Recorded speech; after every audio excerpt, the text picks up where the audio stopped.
ఒక్క శుక్రవారం చాలు ఓవర్ నైట్ స్టార్ అయిపోవటానికి. టాలీవుడ్లో ఇది ఎన్నోసార్లు ప్రూవ్ అయింది కూడా. ఈ ఏడాది అలాంటి అదృష్టం అందుకున్న యంగ్ హీరో మౌలి తనూజ్. ఎలాంటి అంచనాలు లేకుండా చిన్న సినిమాగా విడుదలైన లిటిల్ హార్ట్స్ ఊహించని బ్లాక్ బస్టర్ విజయం సాధించటంతో హీరోగా మౌలి పేరు ఇండస్ట్రీలో మారుమోగింది.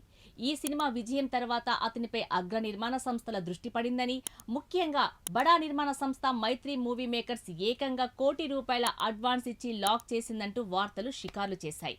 ఇది చూసి అందరూ రెండవ సినిమాకే ఈ రేంజ్ రెమ్యునరేషనా అని ఆశ్చర్యపోతున్నారు. లిటిల్ హార్ట్స్ చిత్రానికి మౌలి కేవలం 5 నుండి 10 లక్షల మధ్య పారితోషికం తీసుకొని ఉంటాడని అంచనా.